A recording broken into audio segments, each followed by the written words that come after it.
A primeira ficha que caiu com 15 dias é o tamanho do orgulho e do ego que tende a ter alguém que vive dentro de uma grande organização. É o ambiente mais fácil de você gerar resultado no mundo. Dentro de uma grande empresa, você tem um super recursos humanos, verdade? Política de qualidade, política de indicador, sistema de gestão pela qualidade, workshop, prestação de contas, remuneração variável, prêmio 14º, 15º, 16º salário. Todo mundo que trabalha com você tem pós-graduação, mestrado nas melhores faculdades. Essa era a empresa que eu trabalhava. Eu era superintendente dessa área. Eu cuidava de uma área que tinha milhares de funcionários, que era de limpeza urbana. E o time que trabalhava direto comigo, eu trabalhava direto com os donos, e o time que trabalhava direto comigo era extremamente bem qualificado. Eu tinha muito bons resultados. Era fácil. O time é top. A política está definida, as regras são muito claras, todo mundo sabe o que fazer. Agora vai você cuidar de uma banca de revista. Alguém me entende? Na banca de revista, na Febracis de 35 metros quadrados, eu tinha que entender de contabilidade. Eu tinha que saber recontar e demitir. Eu tinha que entender de marketing. Eu tinha que entender de vendas. Eu tinha que entender de finanças. Eu tinha que começar a me relacionar com o gerente de banco. Eu tinha que negociar taxas, porque aquele era o cenário que eu encontrei, era péssimo. E aí caiu a primeira ficha. Eu sabia muito pouco. Eu era muito boa numa coisa, mas em tudo eu precisava aprender muito. E aí começou uma jornada. Então, a primeira ficha que cai que eu quero trazer para vocês, a consciência e a humildade de reconhecer quando você não sabe. E entender que você tem que viver um processo de aprendizado. Isso vale para tudo, inclusive para a sua vida financeira. Para tudo, mesmo que você não seja um empresário. E essa ficha, ela começou, tá certo? A confrontar o meu caráter. Acho que o primeiro orgulho que eu precisei começar a vencer foi: você não é quem você achava que era. É muito fácil estar no hall das 5 melhores gestoras da empresa, ganhar um monte de prêmio extra, ser super paparicada pela liderança, tendo que ser boa numa coisa. E o nosso maior desafio, além do meu orgulho, da minha arrogância de achar que eu já sabia. Eu e o Paulo tínhamos uma divergência numa visão em relação ao dinheiro. Quem aqui tem divergência? Com verdade, coragem e humildade. Vocês já estão no processo. Quem o cônjuge tem uma visão diferente em relação ao dinheiro? Levanta a mão com verdade, gente. A verdade é... parabéns! Eram 2 tímidos assim? Ok.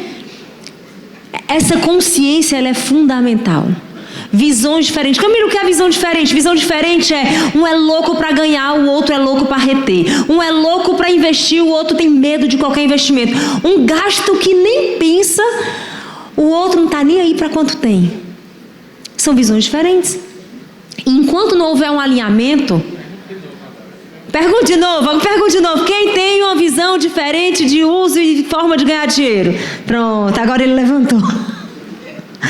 Bom, segundo grande desafio, as minhas crenças e as crenças do Paulo. Eu tenho as minhas crenças, o Paulo tem as crenças dele. Você tem as suas crenças, a sua esposa tem as crenças dela. E por que elas são diferentes? Porque nós viemos de histórias diferentes. O que eu e você vimos dentro da nossa casa, de papai e mamãe em relação a dinheiro, está impresso aí dentro. E não adianta negar. Alguns repetem, outros rebelaram e foram para a disfunção, só que para o lado oposto. O que você ouviu várias vezes sobre dinheiro: dinheiro não dá em árvore, dinheiro é sujo, o rico não entra no reino dos céus, o rio só corre para o mal, ou seja, só ganha dinheiro quem tem dinheiro. Isso é o que você ouviu. O que você viu? Como é que o dinheiro era tratado na sua casa? Com escassez, com abundância, com equilíbrio, com medo, com culpa? O que o dinheiro trazia na sua casa? Traz a mente.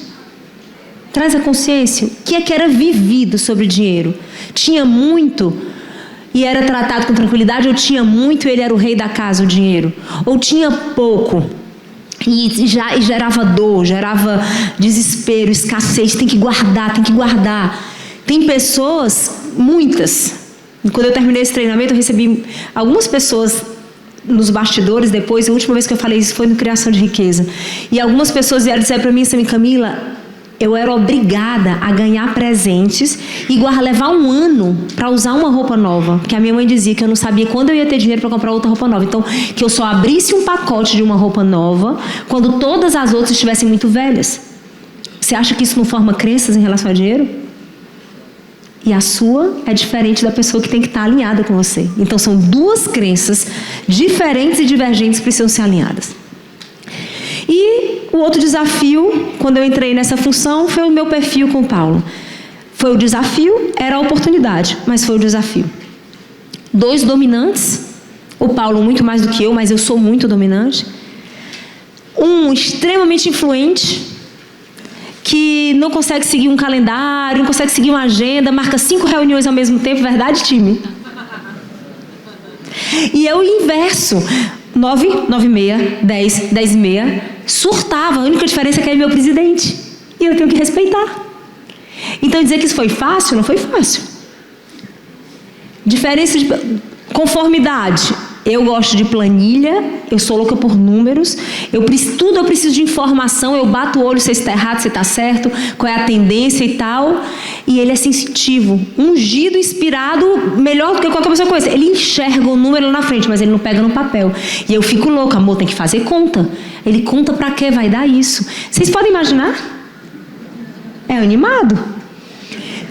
E aí eu digo não para todo mundo, porque uma pessoa muito dominante, conforme, baixo I, porque eu sou baixo I, ela não tem dificuldade de dizer não.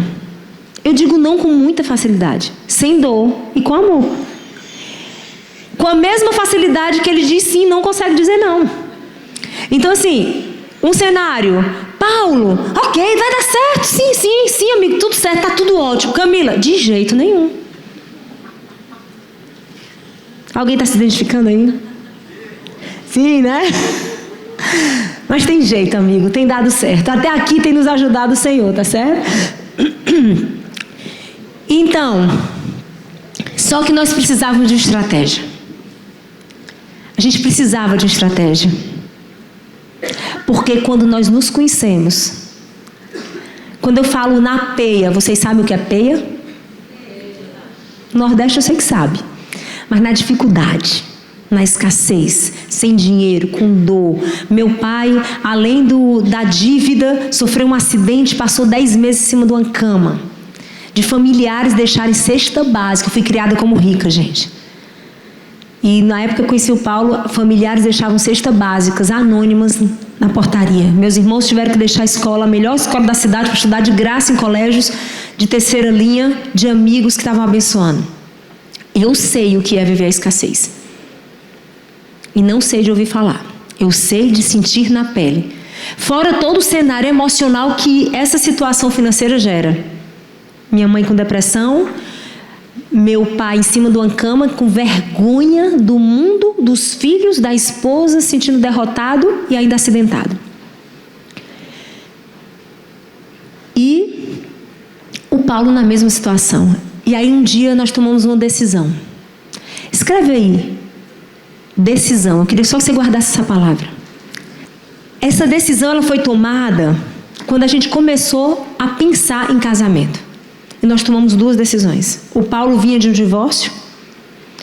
Não teve filhos. Foi como um namoro que acabou, né?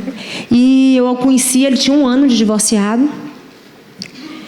E a gente tomou essas 2 decisões baseadas no momento que a gente vivia, nas nossas dores. A primeira é que a gente ia dar certo juntos, independente do que a gente tivesse que enfrentar. A segunda, que nós não íamos viver o que os nossos pais estavam vivendo, nem repetir o padrão deles na vida nunca. Foi uma decisão consciente. E ela passou a balizar todas as nossas escolhas. Ela virou quase que uma... Eu não sei nem dizer que nome, não é um fanatismo, mas ela virou algo inegociável. É mais que uma convicção. Sabe aquela coisa assim, ó, eu negocio qualquer coisa, mas essas 2 decisões a gente não negocia. Foi por causa dela que o divórcio não aconteceu, foi por causa dela que a nossa empresa vive o sobrenatural. A medida que nós fomos nos alinhando, a nossa empresa passou a viver o sobrenatural. Mas houve um alinhamento. Enquanto eu e ele não estávamos juntos, olhando na mesma direção. Atenção, maridos e mulheres. Tem poder no alinhamento de visão. Existe poder na concordância. Existe poder no acordo. Marido e mulher precisam estar olhando na mesma direção. Camila, é impossível, nós somos muito diferentes. Era possível para mim e para o Paulo? Nós somos muito diferentes, muito fortes, muito intensos. Eu sou muito intensa, ele é muito intenso. Cada um cheio de convicção. Mas a decisão nos sustentou.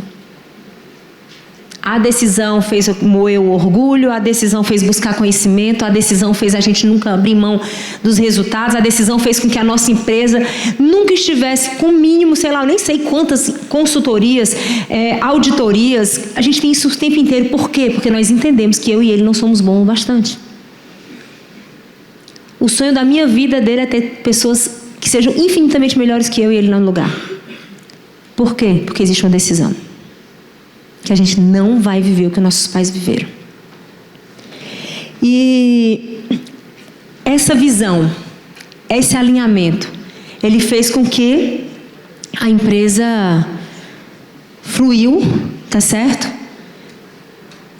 E nos surpreende todos os dias. Nos surpreende. Camila, a nossa maior fortaleza, sem dúvida, a decisão. Aí eu faço uma pergunta. De verdade. Em V0. Alguma vez na vida vocês tomaram uma decisão que é sem volta? Como casal? Sobre o casamento, sobre os filhos, sobre as finanças. Já existe uma decisão? Porque se não existe, corre para a última página e diz: a gente precisa tomar uma decisão e definir que decisão é essa. Meta até da manhã à noite. Esse alinhamento de visão.